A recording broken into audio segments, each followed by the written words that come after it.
Okay, I think it's time to start. We're leveling off.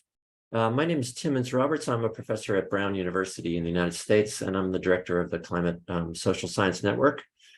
This is our second annual national or international conference that we've done remotely now, because last year we had occupancy limits in Bonn, Germany, where we were hoping to meet on the sidelines of the UN negotiations.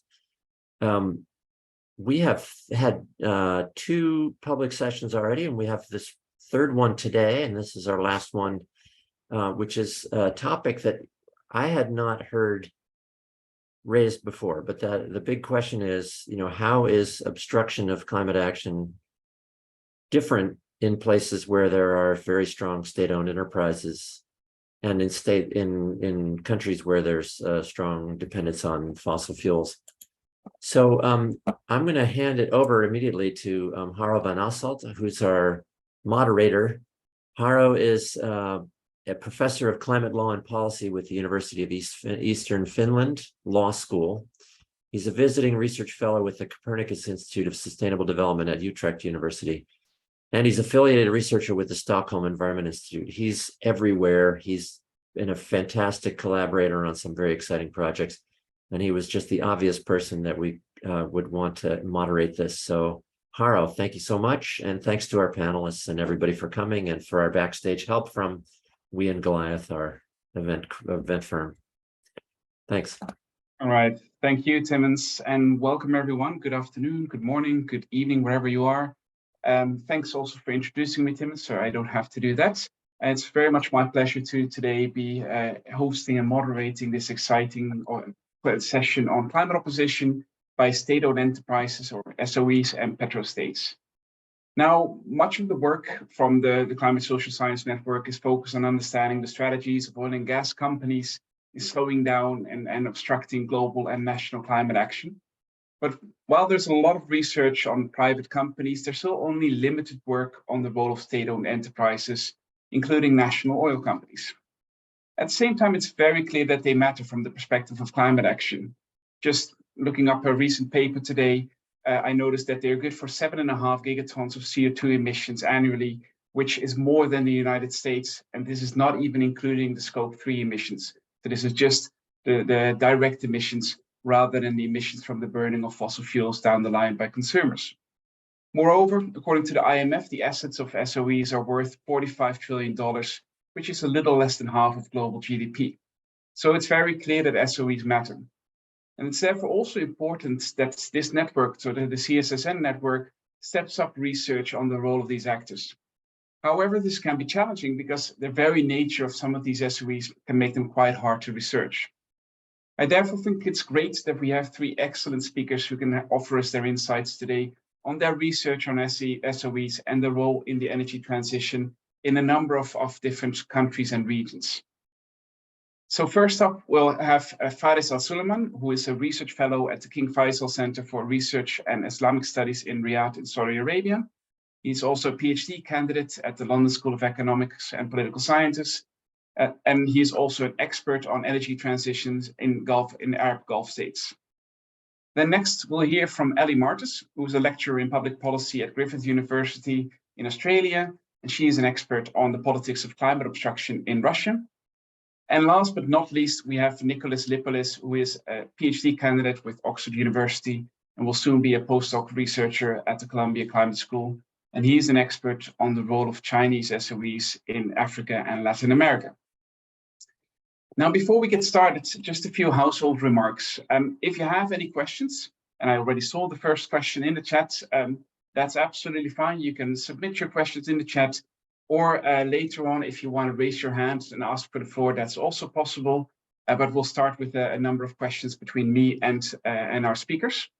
If you get the floor later on, make sure to please briefly introduce yourself and also keep your questions and comments to the point. Now, as we agreed with the panel, I will start by asking a set of questions, and I'll hear the answers from our three panelists in order, and they can respond with reference to the countries that they're most familiar with, or if they want, of course, also other countries. And of course, I will also make sure that we have enough time to deal with the questions from the audience that come in via the chat in the meantime. Right, having set the stage, I want to move on to the first question. So this again is a question for all of the speakers, so all of the questions will be for all of you. So my first question is to ask you for some insights into the broader universe of SOEs in the country or the set of countries that you've studied. And particularly, of course, in the context of this conference, we're interested in how these SOEs might relate to the achievement of climate change goals. So we'll start with Faris. So the floor is yours. Thanks for the introduction, Harro, and Timmins for inviting me. I'm happy to be here. So actually, my research focuses on this broader set of state-owned companies. I don't just work on the energy transition, though some of it is focused on that. The main focus of this PhD that I'm in the middle of is building a data set of all the state-owned companies in the Gulf states, so the 6 oil producers of the Arab Gulf Peninsula. And what we see really is a story of emergent state capitalism, particularly after the financial crisis in 2008. So we're talking about the launching of hundreds of new state-owned companies, particularly by a few of them, by the UAE and Saudi, in a diverse set of sectors. So not in the traditional kind of industrial SOE sectors, not in steel and aluminum and petrochem, but more in new sectors in hospitality and tourism and green hydrogen and that kind of thing. So really what we see is probably some of the most striking state capitalist models being developed in some of these Gulf states. Maybe pertaining to kind of the subject that we're talking about today, the 2 or 3 of these states have also launched renewable energy developers as state-owned companies in the last 10 or 15 years, and these have become global players. Winning tenders in Chile and Thailand and Vietnam and other countries, and have become tools of soft powers for some of these states. And that's kind of an interesting dynamic. Domestically, these renewable energy developers and green hydrogen developers have become also quite dominant in the landscape, often competing against national oil companies for influence and taking important personnel from them. So there is a competitive, somewhat of a competitive landscape between the national oil companies and these state-owned power generators, IPPs, and renewable energy developers. So that's a kind of high-level view. But yeah, state-owned companies are basically the entire domestic economic sectors of these countries are dominated by state-owned companies.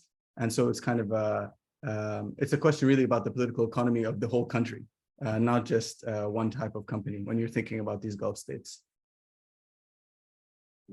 Thanks, Faris, also for already indicating, I think this is probably a theme that will come back a number of times during the next 1.5 hours, that we're not just talking about one type of company, but a very diverse set of companies with possibly also diverse interests and strategies. Right, next, Ellie. All right, hi everyone, and yeah, thanks for the invitation. This is a really interesting panel, and look forward to hearing everyone's thoughts over the next hour and a half. As Harro mentioned, my research focuses on Russia, and I've been working on the influence of industry, but particularly extractive industry, so oil, gas, and coal, as well as metals and mining, and how these actors shape the climate policy space, but also relationship between state and business within Russia. So that's, I think, where my interest in state-owned enterprises comes from. In Russia, just to give a sort of brief overview, state-owned enterprises are a significant share of the economy, and as elsewhere, concentrated in strategic sectors like energy, banks, transport, defense, media, and so on. In the extractive sector in Russia, they're among some of the world's largest and most powerful companies. So they continue to have a substantial international market presence even after sanctions. So thinking Gazprom, Rosneft in particular, are very, very large companies. There's a sort of variety of structures, which I'm not going to go into today, about how they're set up in Russia. And I assume there's all sorts of interesting differences between the cases. But in the climate energy space, we're really talking about a few big players. So as I said, Rosneft is Russia's largest and one of the world's largest oil companies, Gazprom and Gazprom Neft. So that's gas, and Gazprom Neft is a subsidiary, and that's an oil company. We also have Transneft, which is a big pipeline company, and importantly for some of the discussions around climate and decarbonisation that we see in Russia, particularly in sort of recent years. Rosatom, so that's the Atomic Energy Agency, is playing a central role. So they're sort of promoting their agenda as part of sort of Russia's climate strategy. But yeah, I'll leave it at that. But that's the kind of the space. Sorry, two big players and a whole universe, a constellation of other smaller ones as well.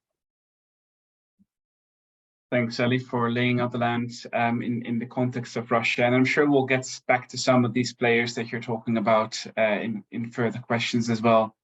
And next up, Nicolas. Thanks. So I'm going to focus on the cases of Angola and Brazil, which are the two countries that I'm most familiar with, and which I'm currently conducting research on. And I'd like to pick up where Faris finished, actually, because my research is on industrial policy. So I tend to think about this issue of decarbonization in the context of the general political economy. And both Angola and Brazil were in many ways countries that embarked on this wave of renewed state capitalism, especially during the commodity boom. Very different political economies, but both since the fall in oil prices have seen a retrenchment of state capitalism, so some divestment of state assets in the economy. Insofar as decarbonization goals are concerned, of course, we can speak about electricity companies. In Angola, the entire electric sector is state-owned. In Brazil, we've seen privatization in the 1990s, but still Eletrobras, which is a state-owned company, well, until recently, was the biggest player in the electric sector. But I think it makes sense, given that these are two countries where the energy matrix is primarily hydroelectric, is primarily renewable already. When thinking about decarbonization, the key players are, of course, the national oil companies, which are among the largest in the world too. So in Angola, Sonangol, and in Brazil, Petrobras, which in recent years have also been divesting non-core businesses. And now I can discuss this later, but it seems to be at somewhat of a turning point with the decarbonization agenda. All right, thanks, Nicolas. And that's a nice segue into my next question indeed, which is more specifically about the role of state-owned fossil fuel companies. And maybe if you want to talk about more state-owned enterprises more broadly in the context of climate policy. So to your knowledge and based on the work that you've done, to what extent would you say they are or have been involved in the development of national climate change goals and policies? So to what extent might they be involved in target setting or the development of individual policies that also affect their particular sector? And I'm again going to start with Faris and then work my way through to Ellie and Nicolas. Yeah, so Hara, thanks for the question. I think basically in the Gulf states, we see quite an interesting divergence that's taking place over the last 7 years. Let's say we see a group of states where the mandate for the energy transition has been given directly to the national oil companies. And we see a group of states where new ministries and the mandate for the energy transition has been given to a new set of companies. And it may be quite obvious, but the states where there's been this separation, we've seen some advancement in the energy transition. And in particular, we see that in Saudi Arabia, the UAE, and Oman. And we see in Qatar, Kuwait, and Bahrain, those mandates remain with the national oil company or with the Ministry of Oil. And there we see a much slower move towards the transition. Now, one thing that is interesting and is ubiquitous among the group of 6 states is that because these national oil companies loom so large in the national economies, a lot of the personnel that then go and negotiate on behalf of these states at these international forums are often from a background inside the oil company, which is a national oil company, which is often the most well-run. They have some experience negotiating at the level of OPEC and at the level of energy discussions globally in general. So what we do see is even though in some of these states, the three that I told you where these mandates have been separated, we still see kind of infiltration by personnel who come from the oil companies. And I think a lot of the uproar that surrounded Dr. Sultan al-Jaber's presidency of this next COP in the UAE captures some of this movement, this revolving door that exists in these states, where he is the CEO of ADNOC, Abu Dhabi's national oil company, but also in charge of a number of mandates, a ministerial portfolio for innovation and advanced technology, but also the president of the COP. So although institutionally in these three states that are making some progress in the energy transition, there is no official role for these oil companies in setting targets, there is this transfer of people, which has a pretty sizable impact, I think, on how the negotiating positions are formed and what the ambitions are, and also the language used, language and framing used to describe these states' positions, which we could go into later if there's time. Thanks, Faris. And I'm sure, like, I was expecting at some point a question about Sultan al-Jaber coming up in your direction in any case. So it's good that you already started to tackle it head on. We might come back to it later as well. Next up, Ellie.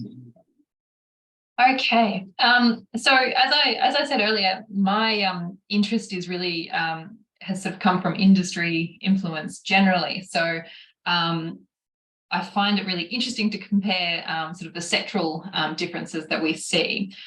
So oil and gas are largely dominated by state-owned enterprises, but we do see private companies playing a role, whereas coal is slightly different, and that is entirely private owned. So I guess I'll sort of take a comparative approach here if I may. So in terms of the role of these fossil fuel companies and also the differences we see between state and private companies, there are some interesting, I guess, key points that we can make. So first of all, when we're talking state-owned enterprises, we see these companies using their close political links to engage in lobbying efforts in order to influence the policy-making process on climate.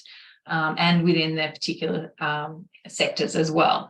So at a very broad level, these state-owned enterprises have very high level access. And, again, I can go into this later on, but they're very much sort of intertwined with the state. So there's a blurring of a distinction between state and private sector, and also between state and economic interests in Russia. And again, I think that's probably something that's common to a lot of these countries. But the biggest companies are very close to the Kremlin. So, for example, the head of Rosneft is Igor Sechin, and he is part of Putin's inner circle. But we also see private companies that are run by sort of Kremlin insiders and have very close links. So it's sometimes quite hard to make the separation. But second, more concretely, these state-owned enterprises tend to access the policy process through their involvement in key business associations. So the Russian Union of Industrialists and Entrepreneurs is really fundamental here. And they also have a close relationship with the key government ministry in charge of sectoral policy, energy policy, so that's the Ministry of Energy. And they use these sort of access points and business associations and so on to lobby against climate policy. So we see this in a number of sort of policy cases. One of the most recent ones was this called the Law on Greenhouse Gas Emissions. And this was a very long-running policy contest where the Ministry of Energy and state-owned enterprises and business associations were able to derail attempts to introduce emissions reduction quotas for industry. And so it was sustained lobbying from these companies, and they were able to essentially remove all the more ambitious elements of the bill. So you're left with a very weak law at the end of the day. So these groups sort of obstruct the climate policy process. They're also involved at the international level. Russia sent the second largest number of fossil fuel linked delegates, I believe, to COP27, which was a dubious claim to fame. But we also see the big oil and gas state-owned enterprises delaying or attempting to delay Paris ratification and so on, and lobby against Russia's international involvement. So fossil fuel actors, they're big, they're powerful, they're really central to the economy, and their actions align very closely with the dominant approach within government, which is something perhaps we can talk about later. And so they are able to shape the policy agenda. In terms of the way state-owned enterprises behave compared to private fossil fuel companies, I think there's a lot of overlap, but there's also a couple of key differences. The first is this level of access and this even closer relationship with the state that we see. But also related to this is the role of key individuals. So key individuals within these companies are really influential in setting the agenda. So Igor Sechin is the classic example. He's played a really important role in sort of pushing, particularly recently, an anti-Western, anti-climate agenda since the invasion, but dating back several years. So yes, they're big, they're powerful, they're able to derail climate agenda that emerges from different elements within the government. And they're also able to lobby very successfully for support for their own industries. So, various subsidies, transport links, and so on. So they're able to obtain concessions. I'll leave it there. Thanks, Ellie. Nicolas? So again, I'd say, Angola and Brazil, two very different countries with very different histories, but there's a commonality with regards to the role of SOEs in setting the climate agenda, basically because I'd say that unlike the cases that in Russia that Ellie has just mentioned, they don't have much power, but for different reasons. So in Angola, not much of a climate policy. Of course, Angola has its NDCs, has its declarations, etc. But until very, very recently, climate was not a big part of the agenda. In the perception of the Angolans, justified or not, is that it's not a major contributor to global fossil fuels. Still has a lot of unmet development needs. Until very recently, there wasn't much that justified in their minds adopting a climate conscious agenda. However, the MPLA regime, which is in power, has a long history of emulating global discourses that are seen as modern. And so you see in the last few years, increasingly, they're adopting the language, of sustainability, energy transitions, and climate, etc.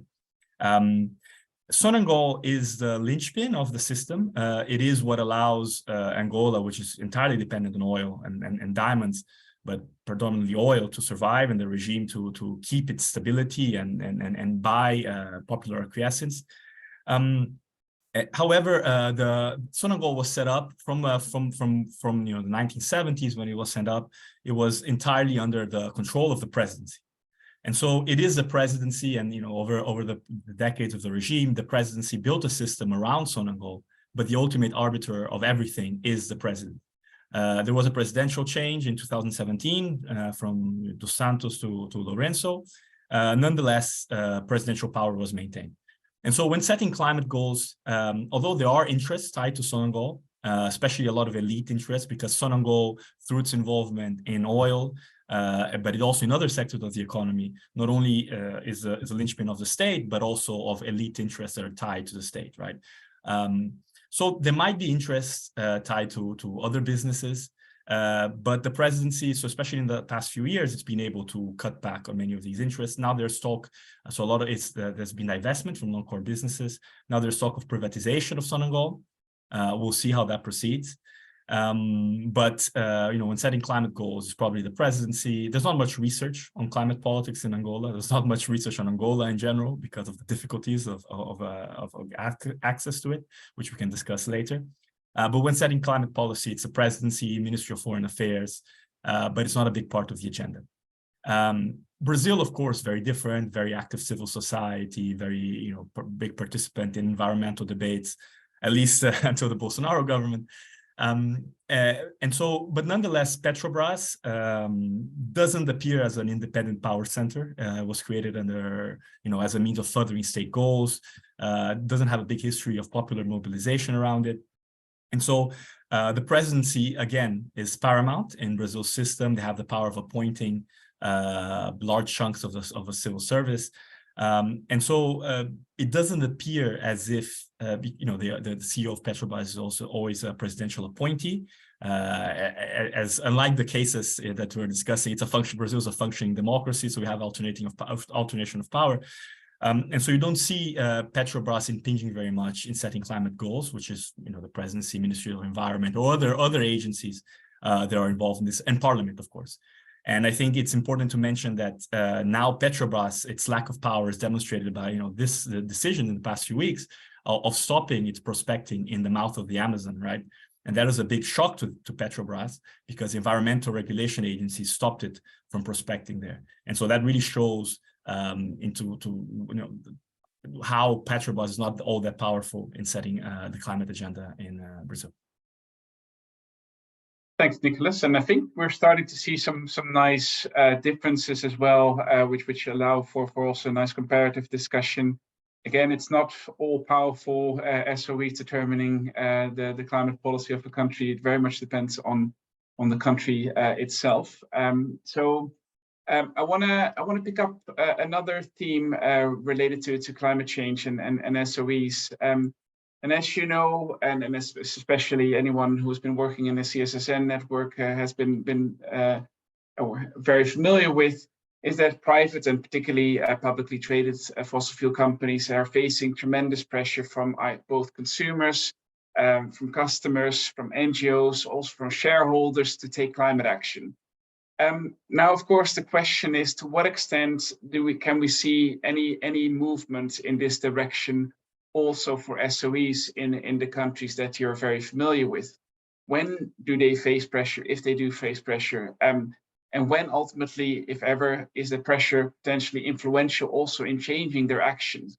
And I think already, the examples you've given, Faris, and also Nicolas, you've given already a hint that indeed things are changing and might be changing. So it would be useful for you to elaborate a little bit more on that. So under which conditions might it be possible to actually steer SOEs on a more low carbon or zero carbon path?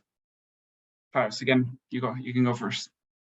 Yeah, this is kind of an interesting contrast case where there is a serious divergence between the NOCs and the other oil majors, because the way I think about it is that the pressure that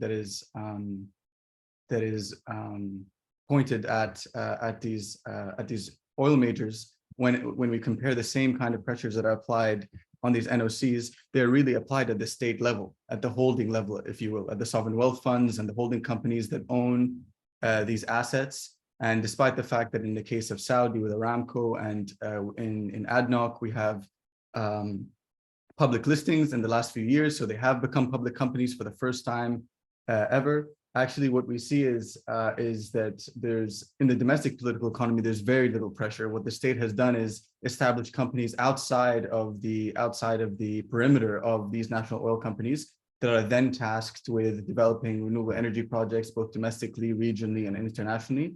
And they have become the kind of diversification arms of the state. So the kind of stated strategy of Aramco, for example, in its prospectus is a last man strategy. They want to decarbonize as much as they can the extraction, upstream and downstream processes, and provide basically a low carbon option to global oil markets in the future. And then in this kind of pathway, it would be some kind of sacrificial lamb. It would somehow cease to exist, or in the portfolio of companies owned by these states, it would represent a smaller or less important component.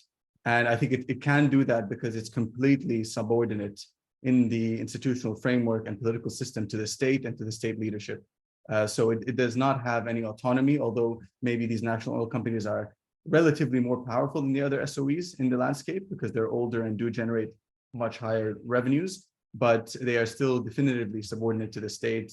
They have been hidden in many ways in the domestic political economy, so they don't hire a lot of people. They exist often in their own compounds, hiring a wide, not subject to nationalization of their labor force. So they've always existed without any ability to mobilize popular forces. They are not part of the domestic political discourse, and so they are subordinate in that sense.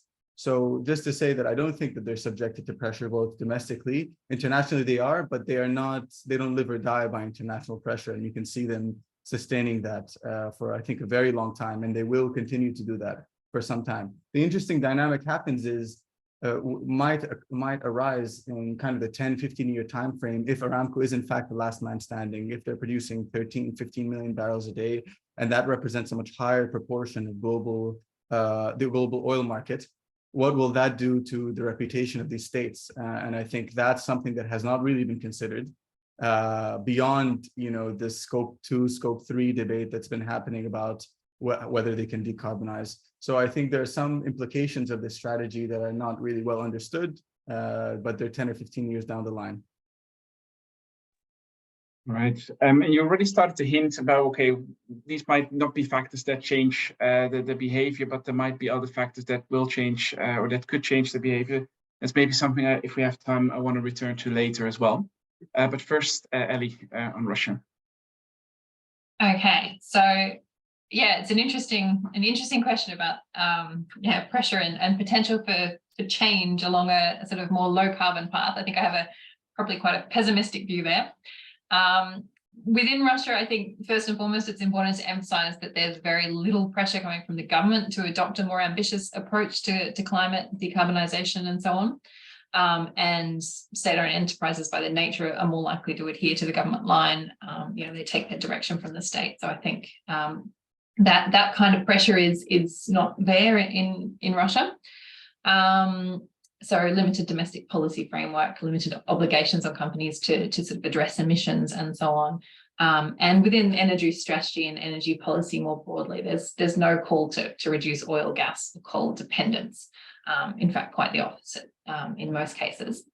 Also, I think an important element that exists in sort of democracies and so on is the public pressure, which again is very weak in regard to Russia.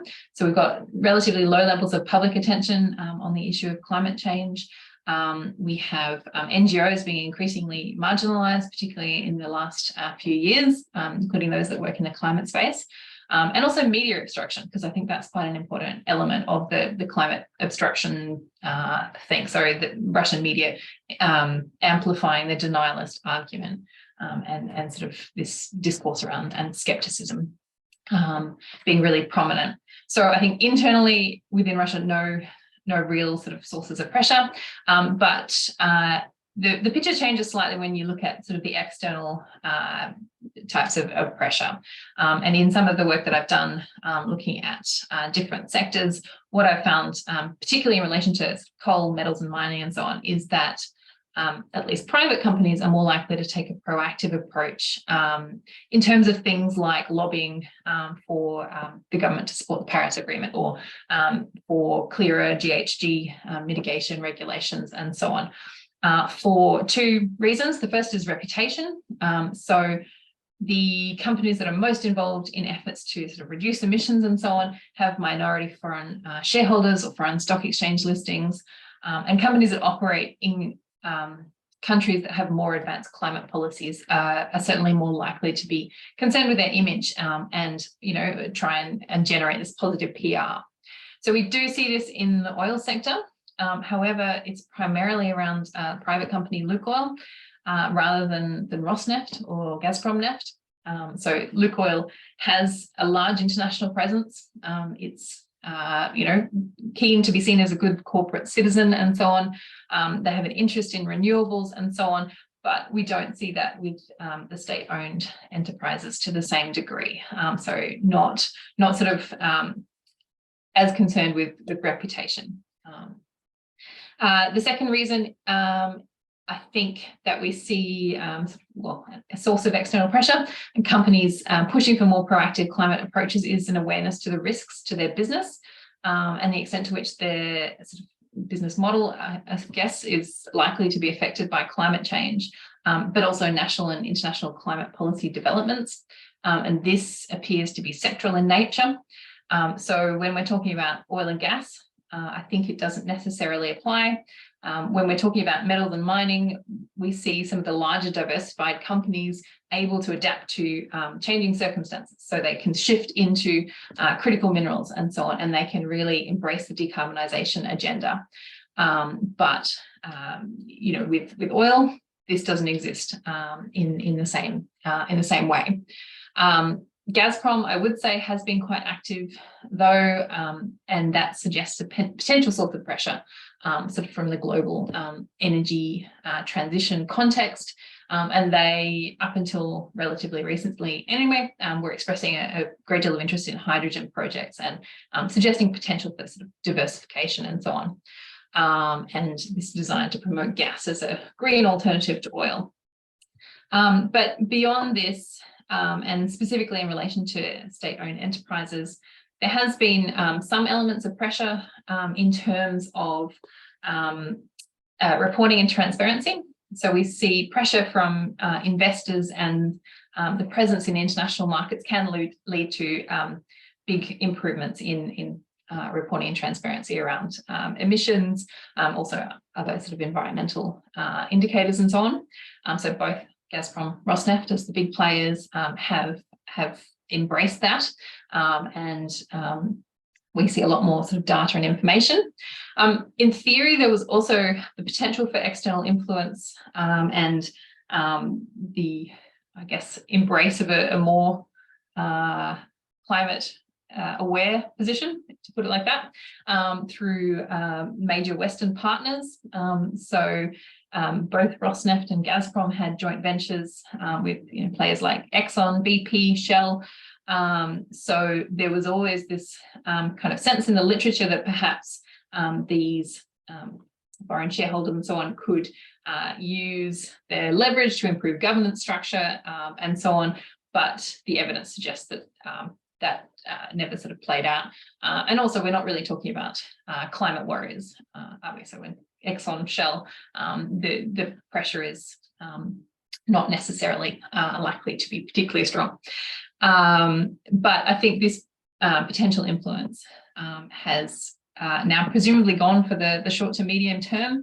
I think the space in Russia has changed really quite dramatically in the last year or so, with all these foreign partners pulling out, pulling their representatives off boards of directors and so on. So yeah, the Russia's invasion of Ukraine has really fundamentally shifted the willingness of these companies to engage with Russia, and I think that means a potential source of leverage has also gone.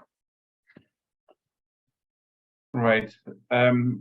Well, potentially pessimistic, but at the same time, I saw at least some glimmers of hope. I'll stick to those as well.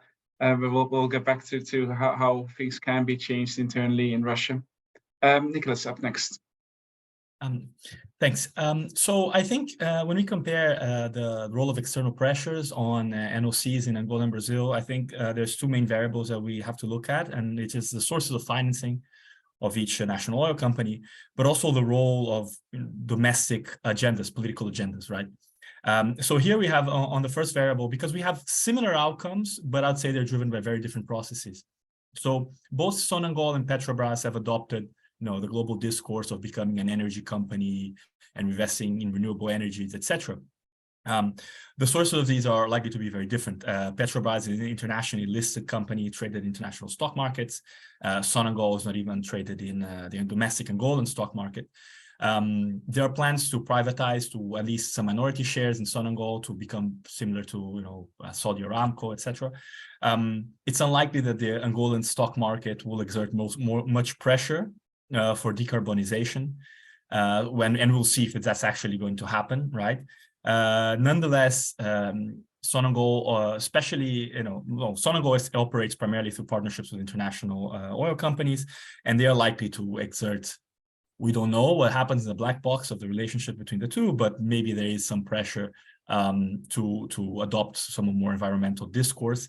But arguably, there's another factor that's more important in shaping Sonangol's turn towards renewable energy, which is probably the changes in 2019 when its role as concessionaire and operator was separated because of all the governance problems that happened in the previous years, the kind of promiscuous relationship between Sonangol and the state and all the fiscal problems that entailed. So there was an attempt to sanitize Sonangol's operation, and it lost around 60% of its sources of revenue by not being a concessionaire anymore.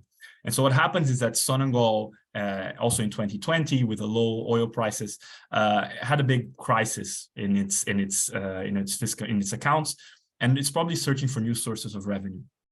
Recently, there's been a spate of new renewable energy projects that have been announced in partnership with Eni, Italy's Eni, also some German enterprises in green hydrogen, ammonia, there's solar panels. And for any observer of Angolan politics, we can imagine what might be behind it. We're not really sure, but often what's been the case is, these foreign projects are often used as a source of ways of elite enrichment or to, siphon off revenues in other ways. But that's something to be observed. That's something to be studied. It's an ongoing trend. But you do see, in a way, the reach into the new climate agenda, decarbonization agenda, could be seen as a way of offsetting the losses in revenues that have been in recent years. In Petrobras, we see a different situation whereby there was massive corruption scandals in Brazil in 2014, 15, 16, and Petrobras was a central part of it. And so there was a lot of momentum to, again, sanitize the company. Petrobras divested a lot of its non-core businesses. And so, of course, it adopts an ESG discourse because it's internationally listed, and so and it follows suit. But it hasn't been very active in the low carbon transition, and also because, and I think part of it is this agenda of sanitizing the company, of divesting non-core assets, but also the economic strategies of the government since 2016, when there was impeachment of Dilma Rousseff from the PT government. There's been a liberalizing agenda through Temer and the Bolsonaro administrations. And so there was little appetite to have Petrobras as a catalyst of green industrialization or green or energy transitions, which were not part of the political agenda in any case.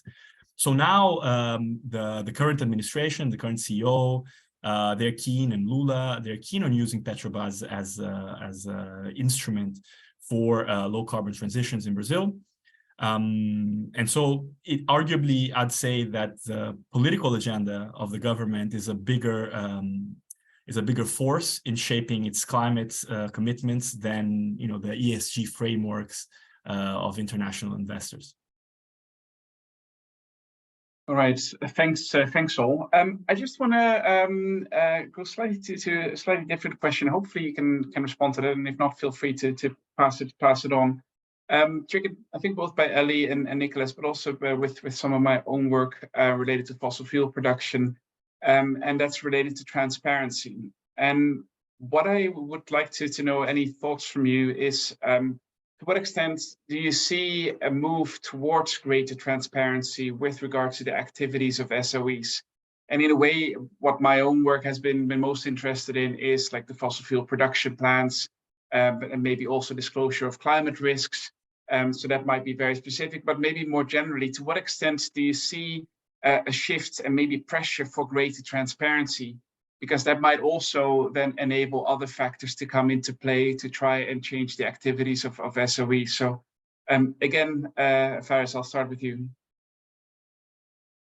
Yeah, so we do see a movement towards some increased level of transparency, particularly where we see the NOCs being listed on domestic stock exchanges. So in the case of ADNOC and in the case of Saudi Aramco, we saw an increase in the level of reporting over the last 3 to 5 years, let's say. And an interesting kind of dynamic that I heard from them at a recent conference is that they consider themselves to be in a very good position in terms of their methane and gas management systems, right? So they are positioning themselves in such a way in COP28 and in the future to try and increase the level of transparency and accountability on methane plumes and on general treatment of flaring. So they consider themselves to be in a good position and want to leverage that in these international forums, and so are happy to be scrutinized at a higher level in this specific domain. So I think we see some limited increase in the level of reporting and transparency, and they're happy to kind of open the door in areas where they feel like they've made the right investments over the last 20 to 30 years, but probably less likely to be open to other areas. So it's a bit of a mixed bag, I'd say. Thanks. Ellie, you want to respond as well?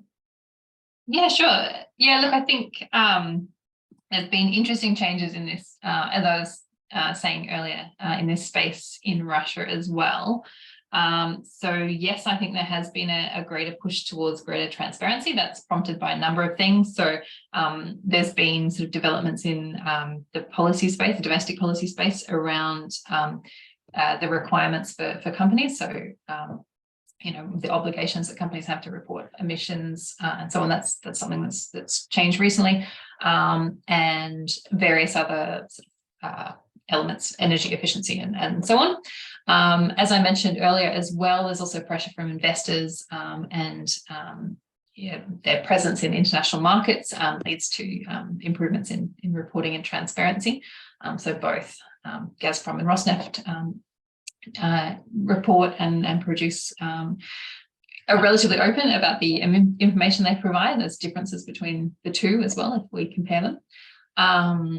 But also I think a big player in this regard, and also just looking at Timon's question about climate activists, thinking of NGOs.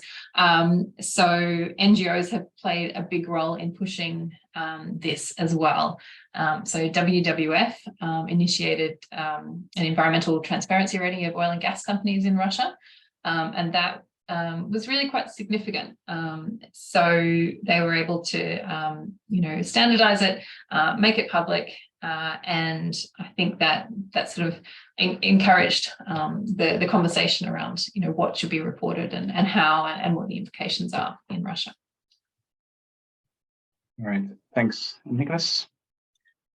So I think my answer will be a bit briefer, simply because, again, Petrobras is listed internationally, so it adheres to all best practices in terms of transparency, although that didn't stop a lot of the corruption that had corruption scandals, but it does adhere to all these usual best practices that you'd expect from internationally listed companies.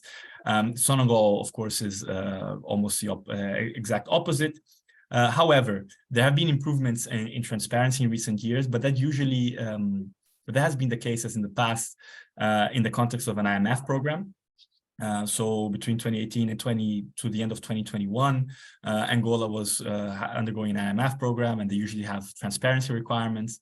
And so, and because reform of Sonangol, sanitizing Sonangol is such a big part of the agenda, simplifying the relationship between Sonangol and the state, clarifying what the relationship is, taking care of arrears, and other areas of fiscal reform were a big part of the agenda. And so definitely Sonangol's finances were open to greater scrutiny than ever before. The IMF and World Bank were working on it, but that was external pressure. The IMF program ended in December 2021.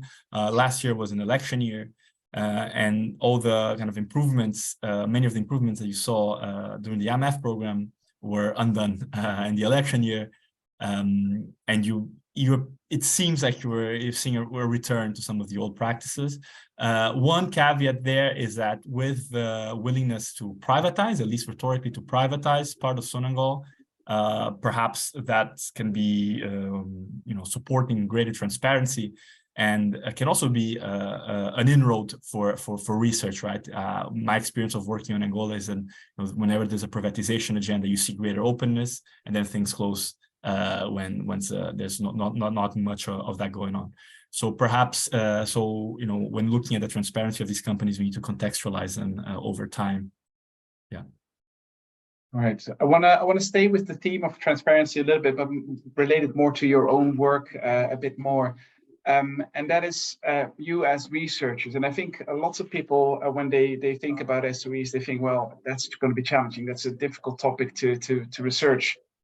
So what I would like to hear from you is to discuss any challenges that you faced in carrying out research on SOEs in the countries that you focused on.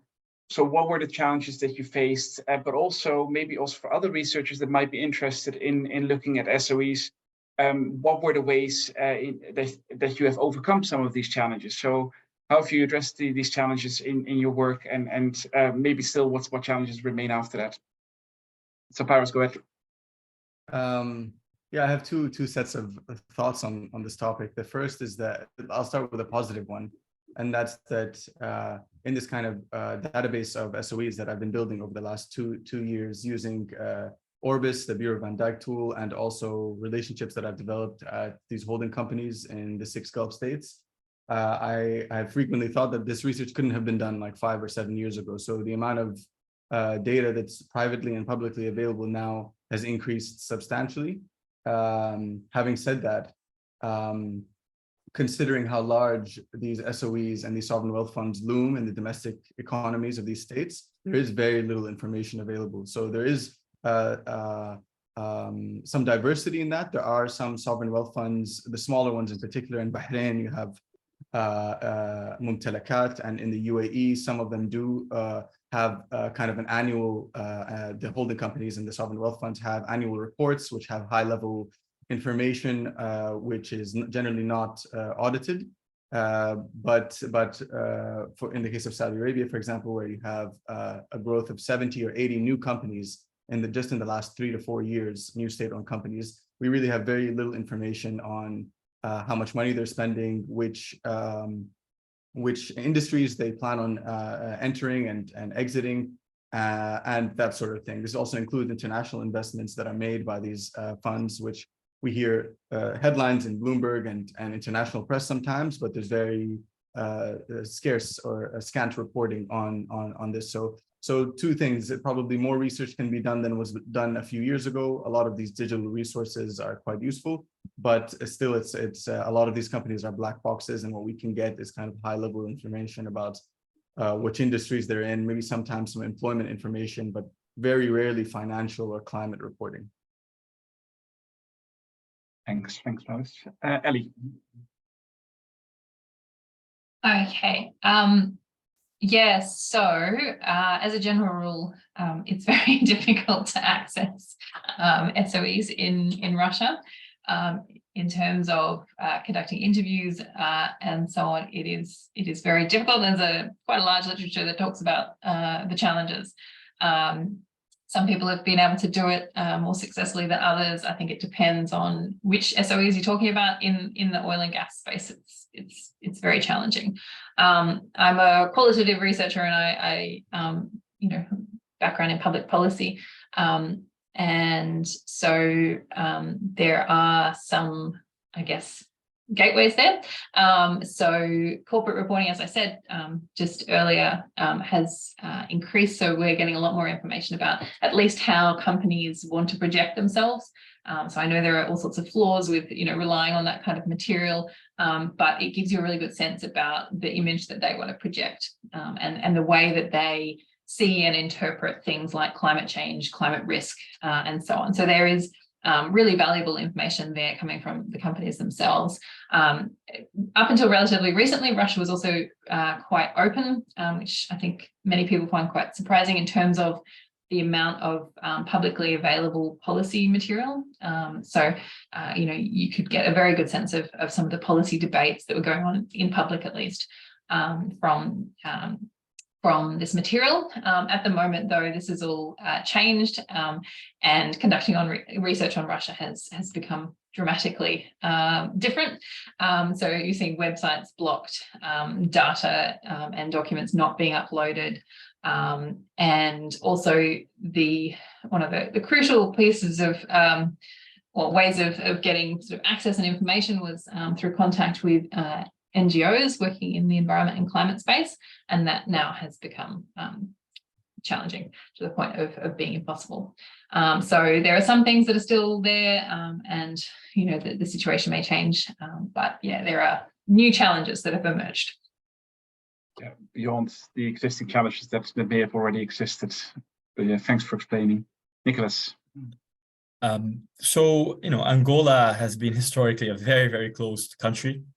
People, when you do research in Angola, you're basically navigating in the dark because there's very little data, very little state capacity. There's no proper state bureaucracy in the country, right? It's a party state.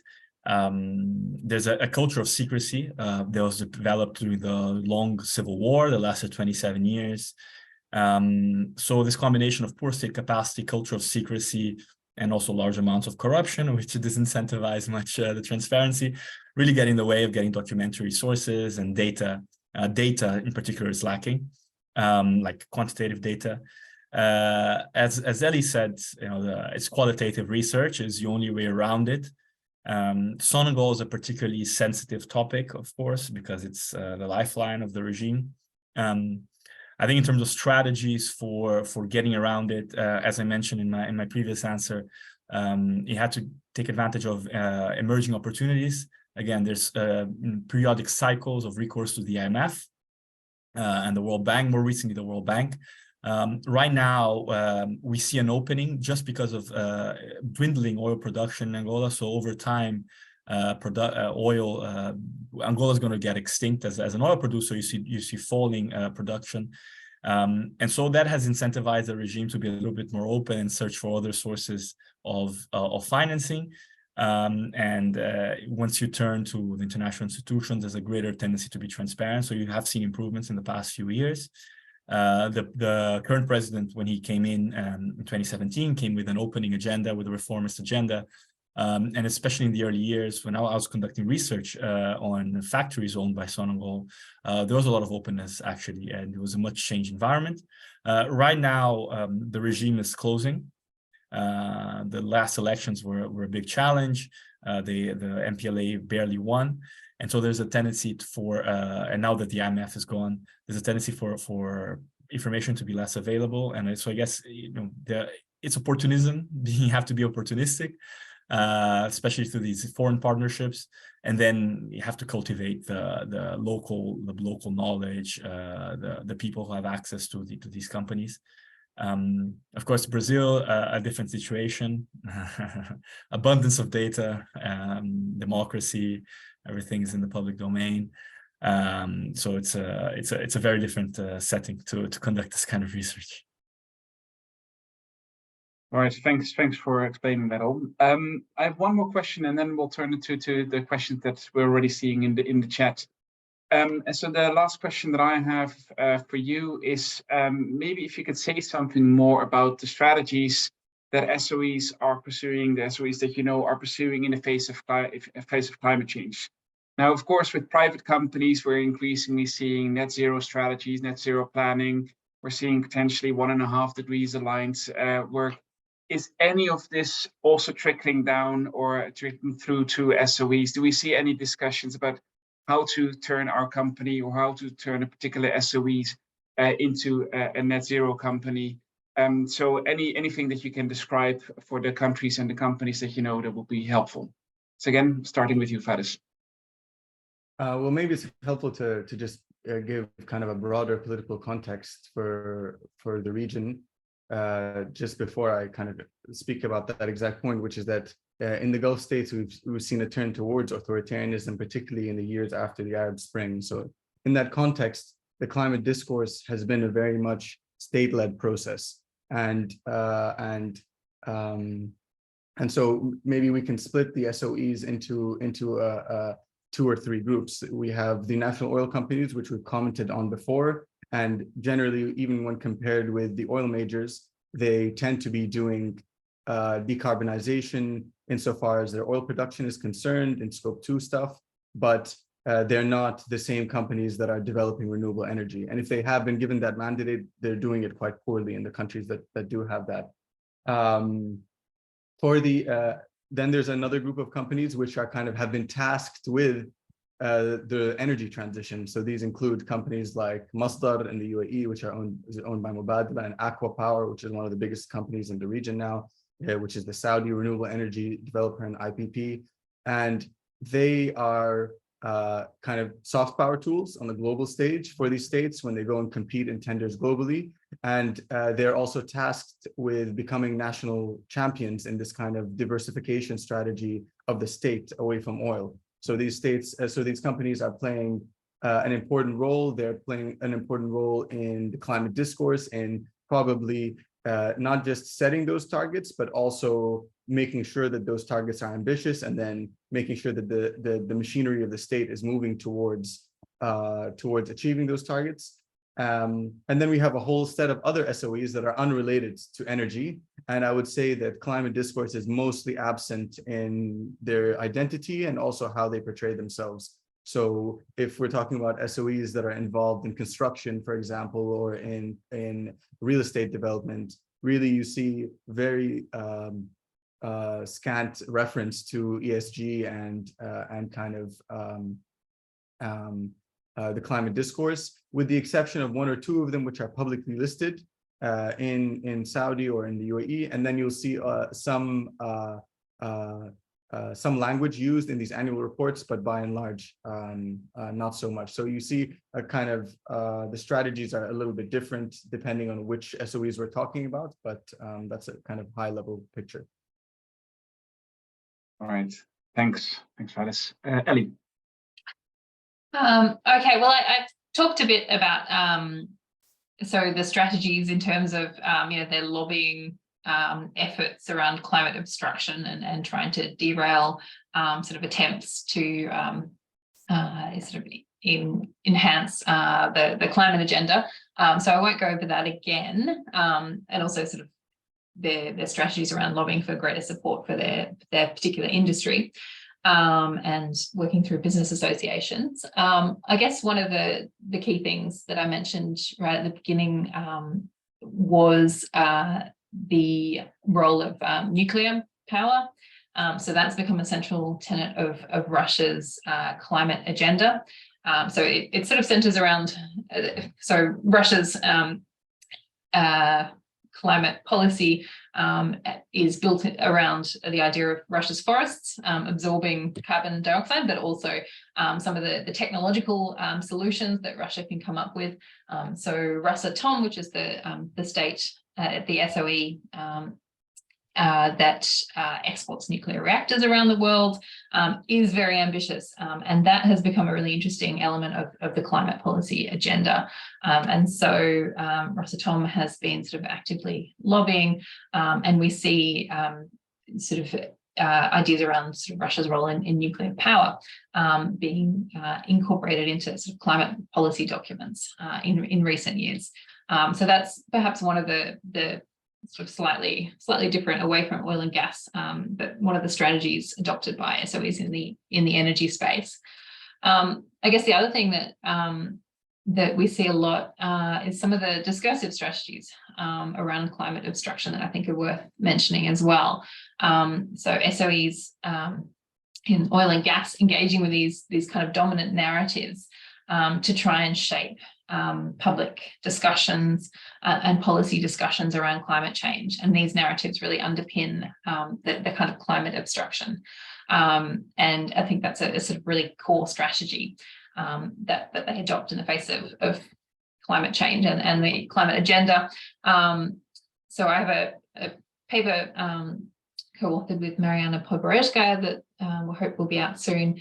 And in that we talk about some of the sort of discursive narratives that we see. So one of these is Russia as a great ecological power, and that is due to the unintentional drop in emissions in the 1990s and forests as well, and this idea that Russia has already made its contribution. And we see this narrative being actively used and promoted by the SOEs in the oil and gas space to justify their inaction. And that's really integral in their CSR reports and their climate policy and so on. So they talk up the fact that Russia has already done so much. And I find that to be a really interesting element of their strategy. And then also more recently, this idea of climate being a kind of Western tool of dominance. And so that's become a really core strategy for these groups. And particularly, as I mentioned before, Igor Sechin claiming that sanctions have ended the green transition, and that Paris Agreement and sort of the international climate agenda is designed to kind of hold Russia back, and so on. And this is a persistent narrative, but it's certainly increased recently. So this Western-led hegemonic program that is trying to sort of overrule Russia's sovereignty. So we see these SOEs really sort of latching on to these narratives and really promoting them, and you see them coming through the policy discussions, but also public discourse and in the media as well. So I'll leave it there. All right, thanks, Ellie. Nicolas, how are things in Angola and Brazil? So I think I'll return to some of what I said in previously, and again, I think my cases will differ from the previous two, given the relative lack of political power of SOEs in themselves, and also the emissions profiles, right? So in Brazil, the big fight, the big debate on emissions has been always deforestation, land use change. That is a key issue, right? And not so much energy. Of course, now you have, talk about decarbonizing industry, transport, etc. But this is it's a more recent discussion, and the big area for political controversy is deforestation, and SOEs. Again, there's environmental implications of SOE activities, or even firms that are minority owned by the state, such as Vale in mining. So there is an environmental agenda, right? When you think about, even in the hydroelectric sector, there's been a lot of controversy in dams built in the Amazon. There is, it's not so much, I think SOE's discourse in the climate conversation are more related to large scale projects rather than a more general discourse on emissions. I think that's the way it's been framed insofar as SOEs are concerned, just because of the emissions profile of Brazil. And again, the fact that the previous administration did not was a climate denialist, was in favor of climate change. It changes the dynamics, right? So there wasn't much in the public sector. You don't have much of a overtly climate-friendly agenda, and that includes the SOEs. And again, in Angola, not much of a climate policy, not much of a climate discussion. Sonangol is the only relevant SOEs. There are other SOEs in other sectors of the economy, but Sonangol, it is the one that is most relevant to discussions on Angola's political economy, and it has adopted the usual discourse, but not much beyond that. All right, thanks all. All right, well, I have about 20 minutes or so for questions also from the audience. There's already a few of them. So I'll start with the first one, which I think could be addressed in theory by everyone, but I think, especially Nicolas, you might want to add to this. So it's a question really about the people working in different SOEs. And Timmins, I guess that you're not talking just about the boardroom and decision-making level, but also at other levels in a company. Yes, but yeah. basically, All how can levels. how can we influence people directly? And is that even possible? Might that be a leverage point? And then related to that is the point by Carlos, or the question by Carlos, is likewise, might labor unions be a leverage point? Maybe again, either positively or negatively. So to what extent might the positions of SOEs be swayed one way or the other through employees or labor unions? And I'll start with the same order. So Faris, if you want to answer this question, go ahead. Or if you want to pass it on, that's also fine. I don't have much to say in an authoritarian context. The labor unions don't have a big role to play in setting the climate agenda. So I'll pass the question on to Nicolas. Me directly? We're skipping Ellie. Okay. Okay. Again, I think that's a question that deserves research. I think we can have our priors based on what we know about the political economy and the fact that the agent here usually is the presidency in the two countries that I mentioned. And so you can think if the you know, just speculating here, but if the SOE its direction of its policy, it's very top-down oriented. I wonder to what extent either labor unions or cultivating people who work in them can work as a strategy. Probably more in Petrobras than in Sonangol for sure, right? You know, changing kind of knowledge paradigms of people who are working within the company, and you know, the way they see the company's operations and risks associated with oil, etc. Definitely in Petrobras, which is a high technology company that is a company that has in many aspects world-leading technological capabilities. So a more knowledge-centric agenda might be of greater use in Petrobras and Sonangol. In Angola, external influence is very, very difficult to obtain. So I wouldn't, you know, place my bets on that. All right. Thanks, Nicolas. Then the next question, I think, is primarily aimed at Faris, but if others want to comment on this, they're also welcome to. So, Faris, it's a question by Omar Farouk on the role of SOEs in shaping state engagement with international climate governance. And he's giving the example specifically of Saudi Arabia's role in the IPCC to persuade IPCC scientists to remove certain references. As a co-author and a contributing author to IPCC, I've seen this also. Like, you can see some of the comments to try and change some of the language, and of course in the bigger reports maybe that matters not that much, but when it comes to the summary for policymakers, of course these things become very heated and very controversial. Also in pushing technologies like CCS. So yeah, maybe you can share your take from what you know from within the region. Yeah, that is an interesting question. The way I tend to think about it, given the power dynamics that exist between SOEs and the state, that the ones that I've described, that these SOEs are very much subordinate to the state and to the leadership of the state, that's not the way that I would say the influence goes. In some senses, the identity of a national oil company is the identity of the state. The state is a petro-state and sees itself in that way. It sees its role in the international system that way. It derives a lot of its power and prestige, obviously, from its role in OPEC, and I'm speaking about Saudi Arabia in this case, but the other states as well, and its role in the oil markets. And so I think we wouldn't need to turn to some explanation of the SOEs influencing the state to behave in a certain way. The state is itself already used to behaving in this way. And I think the other factor that is worth considering is the one I mentioned about personnel. So a lot of the people managing these negotiations on behalf of the state initially were directly seconded from Aramco in the case of Saudi, and ADNOC in the case of UAE. I'm talking Paris time, maybe 2015.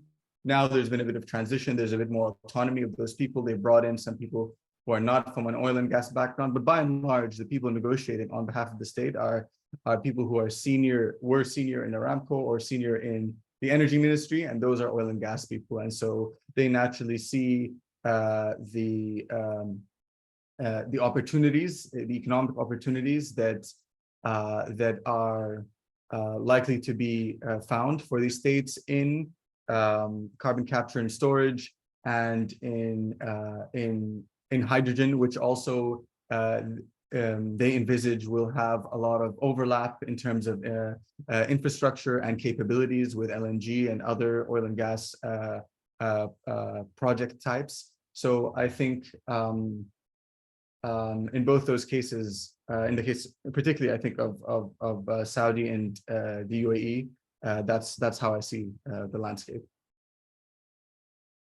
All right, thanks, Faris.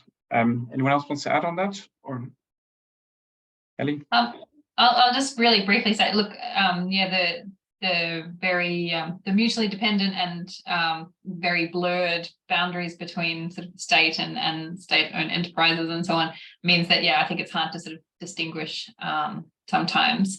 One interesting element, though, from a domestic point of view, was that the state-owned enterprises in oil and gas, so Gazprom, Rosneft, were very instrumental in pushing Russia to delay its ratification of the Paris Agreement.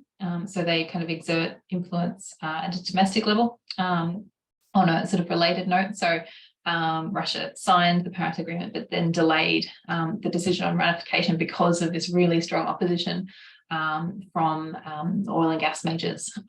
So they certainly exert influence at the domestic level, and then yeah, I think at the international level, it's perhaps more difficult to make a separation between the interests. But I'll leave it there. All right, we have a new question in the meantime. I haven't yet processed this fully, but let me check it.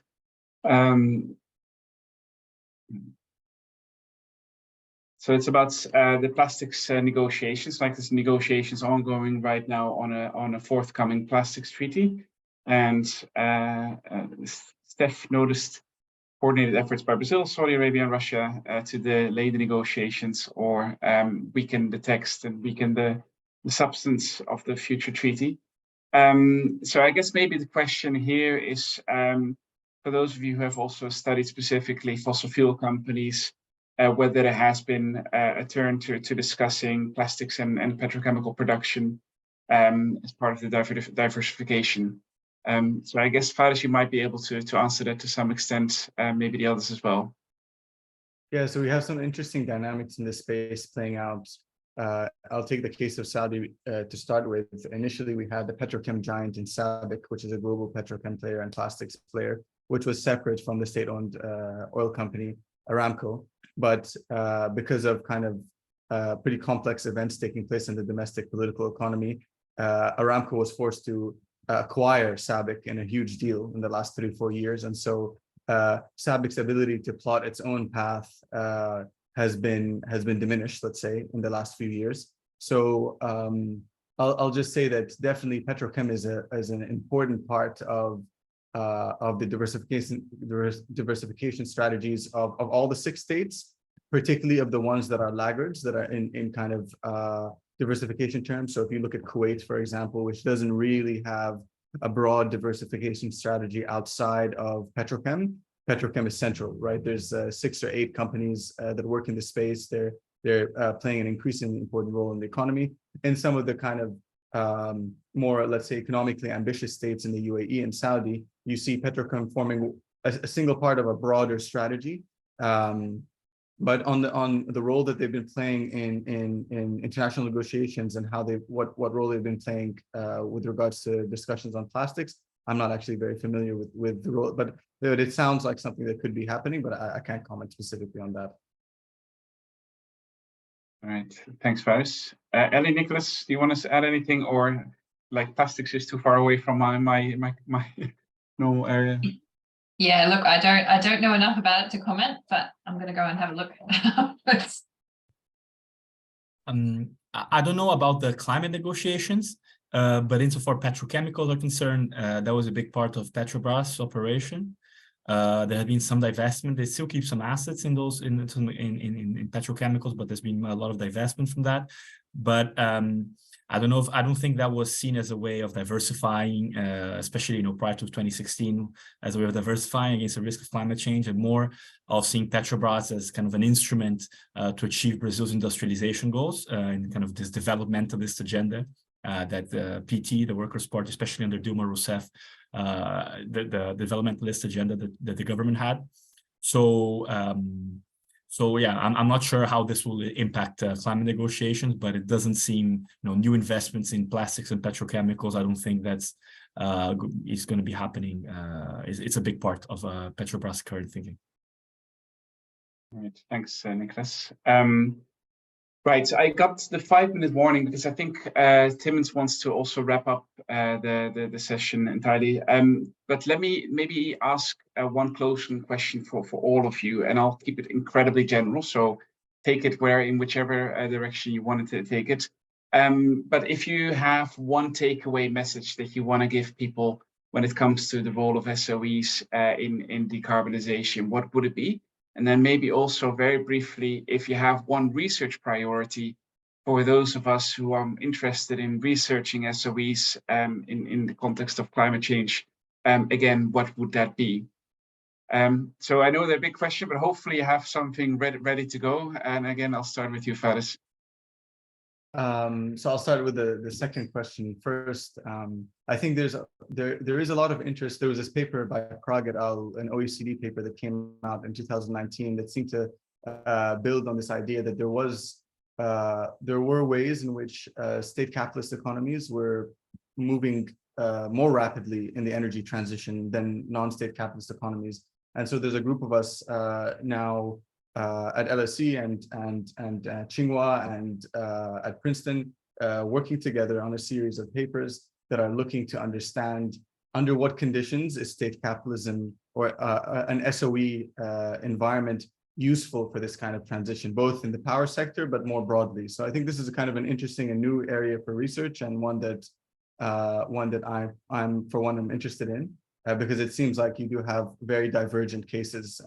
You have, the Vietnam, China, Brazil case, and you also have the Saudi case, for example. So we have a range of cases. So state capitalism seems to be affecting these states in different ways, and it's kind of interesting. So all state capitalism wasn't created equal. There seems to be these different types, and that's kind of an area of study. My one takeaway, well, just speaking for the region that I focus on, the energy transition, specifically as a subset of kind of broader decarbonization, the energy transition is seen very much through the lens of economic opportunity and an opportunity in the discourse of middle powers and access to soft power. So I think insofar as we see states moving in that direction, they see it as an economic opportunity, and they're building these SOEs as national champions to compete abroad. And they're learning in this way from other SOEs that are coming and competing in tenders in Saudi and in the UAE, French SOEs like EDF and Engie, and Chinese SOEs that are coming also and competing. So they seem to think that this is an opportunity for soft power and economic development. And that's the lens through which I understand the relationship between SOEs and decarbonization in the region. All right, thanks. Ellie? And they're very big questions for 2 o'clock in the morning. I will do my best. So I guess, look, I'll roll them all together. A big kind of interesting research priority for me in relation to this, I think, is the extent to which ownership matters and matters across sectors, and why. So I think, ownership by state, by private, and the kind of different combinations we see with the different types of state-owned enterprises and the different way that they're set up.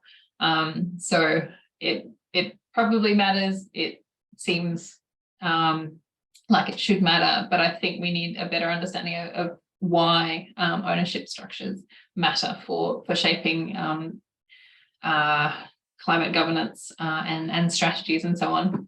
I guess, I don't know, in terms of big takeaway, particularly in relation to climate obstruction, I think it is interesting to see whether the current situation, the impact of Russia's invasion on Ukraine, whether that will offer new opportunities for climate obstruction for these actors, as Russia sort of finds itself excluded from global negotiations and under serious economic pressure. Sort of what are the bigger implications here? Is it going to empower climate obstruction actors, or are we going to see, sort of new patterns and new, I guess, opportunities emerging? But I'll leave it there. Thanks. And I haven't processed really, of course, that you're in the middle of the night in Australia. Thanks so much again for joining us at that time. Nicolas, you have the last word. So I guess we all bring our own research interests when we're the way we think we approach these issues. And one aspect that I think is very interesting is, from the international financial dimension, right? And we see a movement towards a greening of international finance. And I'd be interested to see how that impacts different domestic contexts.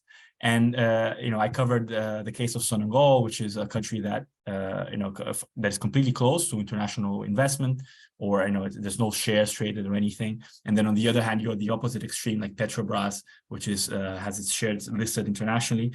And I mentioned the impact of ideas, domestic political agendas, and coalitions in shaping the governance. I think it would be interesting to look at more intermediate cases, for example, Pemex, which is in Mexico, which has apparently blocked climate action to a much greater extent, has a very different history, very different political background. And so I think I'd be very interested to see how the financing structures of these national oil companies in interaction with the domestic political context, how that shapes their approaches to energy transitions. Because I think if we're going to green international finance, we have to have an understanding of how the change in financing patterns will impact these national oil companies, which are a big part of the climate agenda. Right. Thanks, Nicolas. Right. That brings me to wrapping up this session already. But first, let me just say, I, like Timmins and a few others, I learned a lot from this session. It was packed with information. I think you covered lots of ground in just 1.5 hours. Also, I think several people already in the chat suggested, well, this would be the fertile ground for a wonderful comparative study. So maybe that's something that Timmins within the network wants to follow up on. But lastly, let me just thank all of you, so Faris, Ellie, and Nicolas for joining us, and also thanks to everyone who is on the Zoom call for also joining us and for excellent questions. So thanks, everyone, and I'll hand it back over to Timmins. Haro, yeah, that was fabulous. And to Nicolas, Ellie, and Faris, fantastic.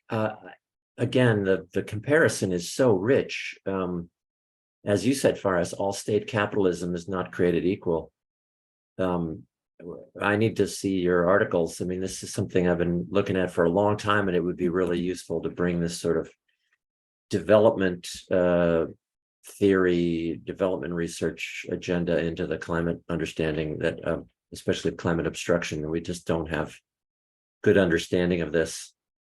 And as you said, Ellie, the ownership structures really matter. But then there's all these other things, right? The industrial structure of the country, how dependent it is. Nicolas, you had fabulous comparison there between Angola and Brazil. So anyway, very exciting. I hope you all will get together and write an article. I don't want to put myself in the middle of that, Haro. I think it's up to them. But if CSSN can help, that would be fabulous. I just wanted to clarify that when I asked about workers, I was inspired to that question by one of my students in my lab, an undergraduate who went to law school and then was part of this group that organized law school students to put pressure on law firms to say, we're not going to work for the ones who are in bed with the fossil fuel industry. And they put out a report card and to try to inform other of their colleagues of what was the nature of the work that they would be doing if they went to work with different law firms. So anyway, it was to me an interesting strategy that I wonder if at some point, and other, we do hear stories of agency among workers in big institutions. I know that the power does really come from the top down in these things. But anyway, a research agenda, as Nicolas, I think, said a while ago. So, and then this climate as a Western tool of dominance question, or a discourse along those lines, is quite similar to stuff that we found in this article, the discourses of climate delay, sort of a whataboutism, right? It's somebody else's job, but this is a different flavor and an important one. Needs more work. So anyway, just want to thank the panel, and we are right at the hour, and I hope everybody has a good day, week, whatever. And thanks all for attending the Climate Social Science Network conference, and take care. Thanks again. And we will have a recording of this event. Cheers. Thank you. Thanks all.